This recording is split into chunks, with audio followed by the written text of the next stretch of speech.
Thank you for joining us here this afternoon regarding an egregious act of violence that has occurred on our city streets.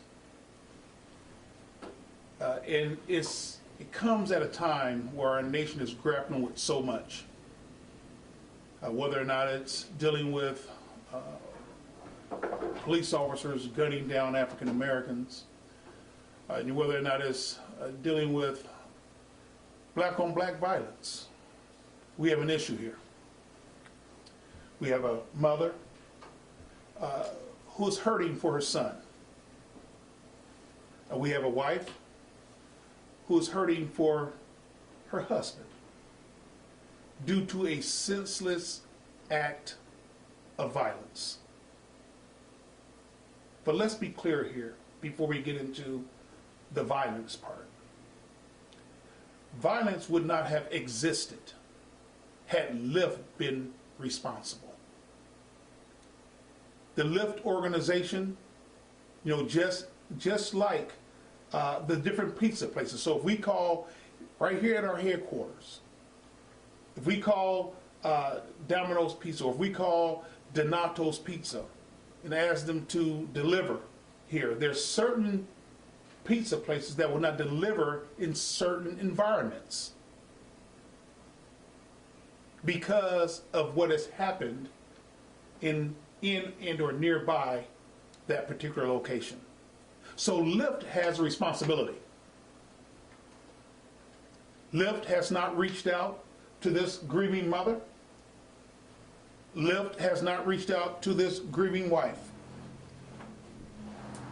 The NAACP is calling upon Lyft to take ownership, to take responsibility. You had at least 2 and or 3 red flags, indicators, leading indicators of other individuals being carjacked in the same vicinity. There should have been notifications sent to all Lyft drivers, letting them know that this just occurred an hour ago. Be careful. We care about your safety. Most companies says that safety is our #1 priority. That did not happen in this case. Now there's a husband, there is a mother who has lost a son due to corporate irresponsibilityness. Lyft needs to take ownership. They have not reached out to this family. And I want to allow the wife to discuss exactly what she did. And think about this. Think about this. As she has already communicated, her husband is getting ready to go out to go to work an honest job, to work to provide for his wife. Gives her a kiss and says, "Baby, I'll see you later on." Just for her to get devastating news that never to see her husband alive again. Think about that.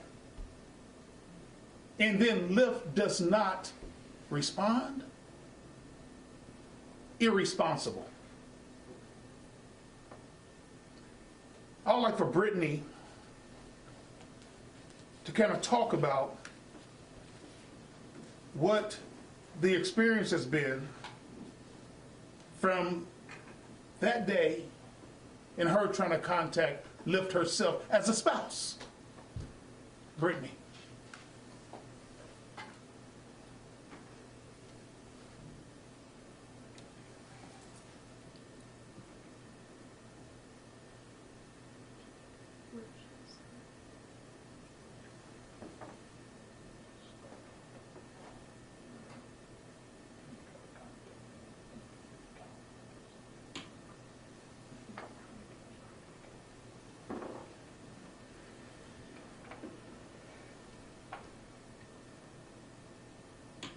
It took a while to get his phone back because it was Evidence.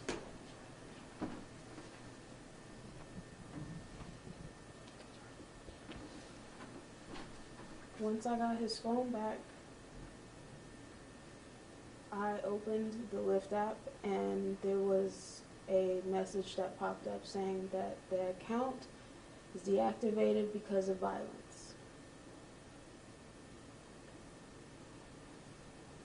So why couldn't they send a notification saying that there were things that happened in that area before and not send him there? It was easy enough for them to send a notification saying that they're closing the account.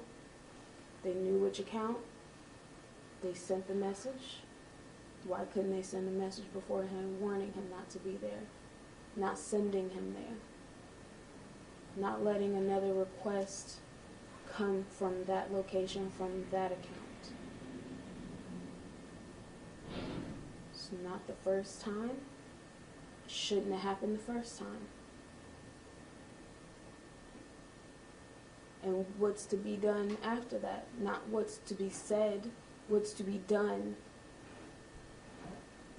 It shouldn't have happened, and it shouldn't happen again. The things they say that they're doing to prevent things like this from happening is not happening. Because if they were actually in place, it wouldn't have happened. He would still be alive. He'd still be here. We'd still be planning a life together. Not planning his funeral, not figuring out how to live without a big part of our lives. So the statements they put out mean nothing. Because if it happened once, and then it happened again, whatever y'all say y'all do, it's not working. Because if it was, he'd still be here. Now, Brittany, did you try to reach out to Lyft, or have you, over the last 2 to 3 to 4 weeks? And if so, how did that go? Was it successful? What did you hear? I did not reach out to Lyft, and they have not reached out to me. And you would have thought, knowing that your husband was one of their drivers, that they would reach out to you? Yes. I would have thought they would have reached out to me, especially since they reached out to the news. They were able to send a statement to the news. They should have been able to contact me or my mother-in-law, and they haven't.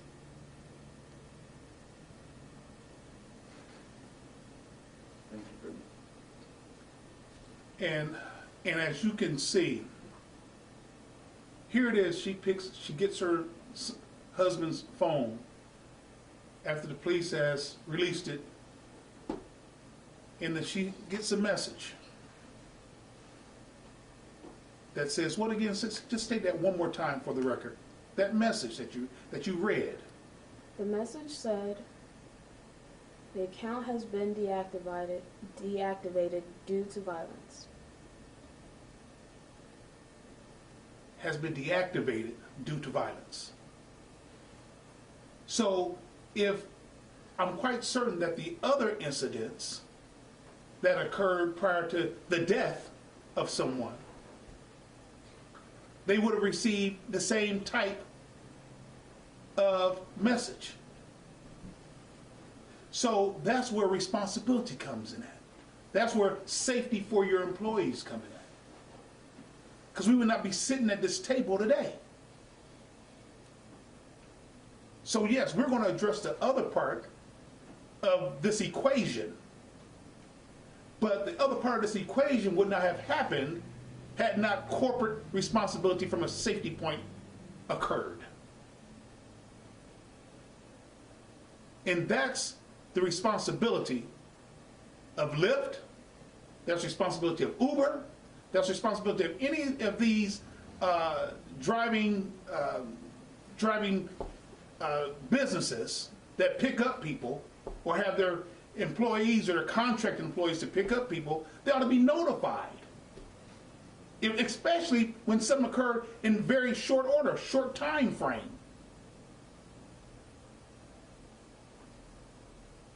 Lyft will be held accountable. What that looks like at this point, we'll have to see. But Lyft will be held accountable. So I want to hear from the mother who has filed a complaint, with our office against Lyft. So Michelle Cooper, this is the mother, Michelle Cooper. She actually filed a complaint at our office because of the reckless, the reckless behavior of Lyft. Michelle. I do hold Lyft responsible because they did not send out any type of alert, because all the safety procedures that they say are in place, they can't be. The passengers know everything about the driver. The driver knows nothing about the passenger. They don't have to have a credit card. They don't even have to give a first name. They can give an initial and a last name. They can pay by gift card. I am in total agreement with Brittany. Had they put those safety measures that they say are in place, had they truly been in place, my son would be here today. My only son would be here today. So Lyft, as far as I am concerned, they have his blood on their hands. They have not reached out to me. They have not reached out to his wife. And that statement, it means nothing. They don't care. Because if they did, my son would be alive today.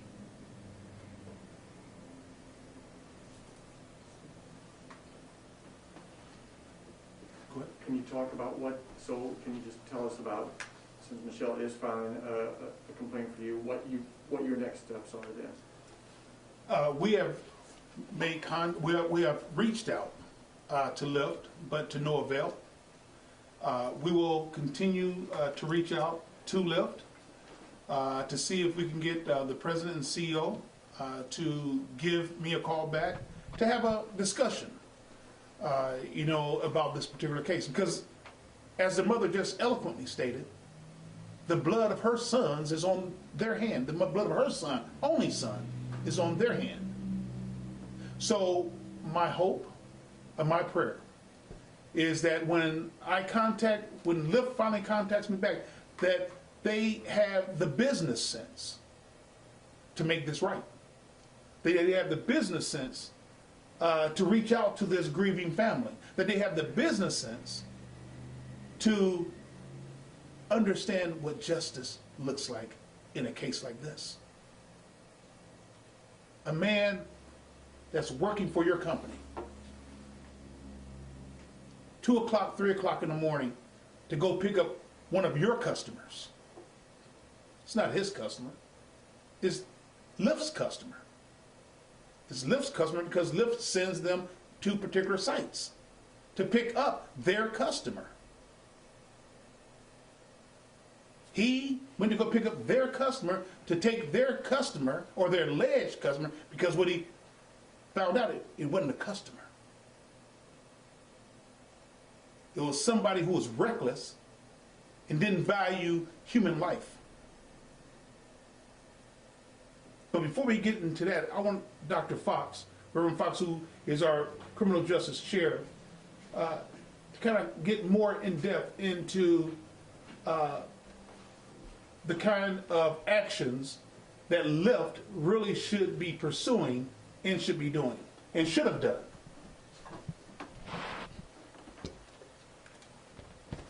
Well, first of all, they should have had a safety plan. And that safety plan should have specified what they should be doing when they have these kind of situations that have occurred. For example, when the young lady was with a Lyft car and an attempt was made to take the car from her, and Lyft knew this, they should have known that some propensity for violence was in the neighborhood. So here we have her son being carjacked and murdered 1 hour after something happened in that same vicinity. That's incredulous. So they should have had a plan in place. That's number one. Number two, they should have a security consultant in place with that firm. And if that security consultant is in place with that firm, then they have a plan on what to do when these situations occur. And number three, they should have notified the Dayton Police Department to be vigilant in that community while they have their Lyft drivers in that area. And we applaud the Dayton Police Department. Oftentimes we come together in these situations and we are saying negative things about the police department. But this is the work that the police are supposed to do. They're supposed to apprehend individuals who have committed crimes. In this particular situation, they apprehended those individuals expeditiously to bring them before justice. And here we are now knowing that other people will not be victims of this situation, at least by these individuals. There are more, of course. Kind of reminds me of going back, you might know, Mike, back in 1992 and 93, when our young people were committing a lot of criminal acts back then, violence, murders, homicides were mounting up, and it seems like we're going back to that right now. So I guess my really cry that I'm really putting out here to our community today is we need to do something. Parents need to be more accountable to their children. These kids shouldn't be roaming the streets all by themselves without any kind of guidance of some sort. People need to know about what's going on in their homes, because these kids shouldn't be allowed to be going to other people's homes while they have committed these crimes, harboring these individuals. So there's a lot we must do in our communities to start curtailing this violence that is going on with our young people. And I'm just hoping and praying that this is the last, at least hopefully, of this kind of activities in our community. Thank you, Dr. Fox. Derek, may I ask a question? Fox? Either Okay, I guess. okay. The question is, how certain are we that Lyft knew about the first incident before Brandon Cooper's life was taken? I reached out to Lyft, they haven't responded back to me asking about a timeline of when they were alerted. I know the woman's phone was taken during the robbery according to the police. Are we sure that Lyft knew about the violence in the neighborhood Can I say something? before Brandon Cooper was killed? Here's the answer to that question. If they didn't know, they should have known. And that's the reason why I'm talking about a security plan. They have to have a dispatcher. They have to have someone to tell them this is happening. And so as a result from that, if they didn't know, they should have known. An hour had passed between these incidences, and that's plenty enough time for them to know what's going on with their people. Now, if they're not knowing where their people are at, and they're not checking on them, then that lets us know right there that there's a problem. Thanks, Derek. I wanted to ask you a question. So, Maggie, if I may, Okay, go I'm ahead. sorry. But do we know if they know, if they knew? Or like,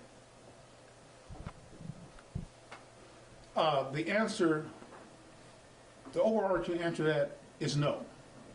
And we don't know because they have not reached out to the wife. We don't know because they have not reached out to the mother. We don't know because they haven't returned the NAACP's call. So that's why we don't know.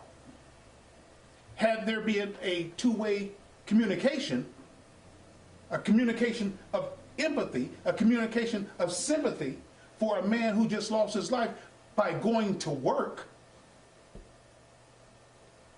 and picture that, a man going to work and lose his life for your company, and you don't even send a floor arrangement, you don't send a bereavement card, you don't make a telephone call. That that is not good corporate responsibility. And I bet if we look on their website, it's going to say safety is our #1 priority. thanks. So I just wanted to ask you, the prosecutor's holding a news conference at 2:30. Some of us may have to go to that, but I want to get your reaction because we expect him to say that he plans to try at least 1, if not 4 or 5 of these teens as adults. At least ask, make the motion to try them as adults. Do you have any position on that?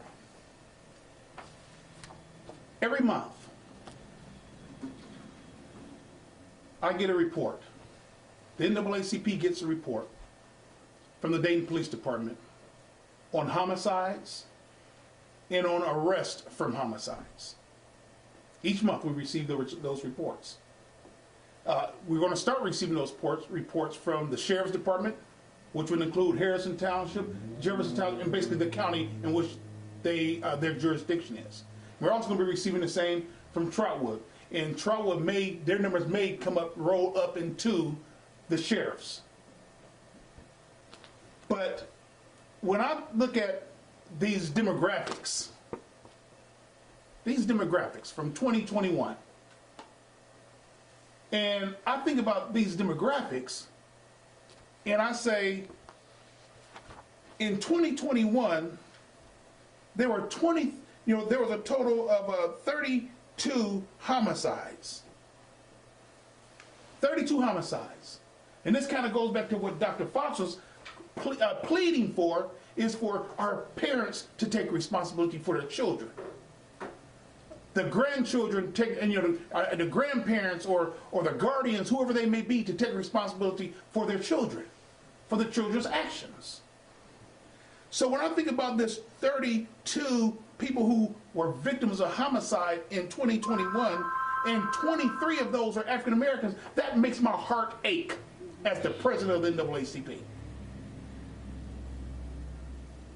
That's very sour to me. That 23 out of 32 lives were lost by homicide. And if we go back through the records, more than likely they were killed at the hands of another black man. That touches my spirit very deeply. 19 were arrested. 19 African Americans were arrested last year due to homicide versus 5 white. And 19 versus 5 white arrested, 23 African Americans arrested versus 9 white. 23 African Americans killed, murdered versus 9 white. That's atrocious to me. So that's telling me that 42 families in 2021 are grieving either from a death and or from a loved one that's not going to be loved one that's not going to be in their lives for a long time because the person is going to go to prison. And then if I look at this year, the statistics is even stunning for the month of January. Month of January, 4 African Americans died by homicide, 1 being Mr. Cooper. 6 of those individuals were 6 African Americans arrested. So that's 10 more African Americans out of their families' lives. And to the point of what Reverend Fox has said, I call upon the police to pull their full weight when it comes to criminal activities like this. I don't have, if a police officer does something wrong, we're going to be on their heels. If they kill a black man, we're going to be on their heels and we're going to hold them accountable. But these 4 homicides this year in January, just in January alone, these 23 homicides were not at the hands of law enforcement. We need to wake up, smell the coffee, and get the beans out of the coffee and squeeze it out. So this trend of violence, senseless violence in this particular case, must stop. And when I think about our law enforcement, they have a hard job. Because they know if they do something wrong, the NAACP is going to come knocking on their door. They know they do something right. We try to applaud them, and I do call the chief, I do call the sheriff. Matter of fact, I talked to the sheriff today about another incident. So we have a good relationship, but the NAACP, if you're wrong, you're wrong. If you're right, you're right. And we're going to hold whomever accountable. Whether or not you're law enforcement or whether or not you're citizen. Law enforcement, citizen. If you're wrong, you're wrong. So we need, as a community, to understand that we are tired of people who now has to live without her husband, or people who have to live without her only son. We're tired of seeing teddy bears on poles, stacked up on poles and things like that, uncalled for. So we're just urging peace in our community. We're urging that if you know something, see something, we're urging that if the police does something wrong, let us know. We're more than able and capable to handle that. But also, if you know somebody else, if you know a citizen doing something wrong, you should be just as excited, just as enthusiastic to say something about that as well. And that's where we stand.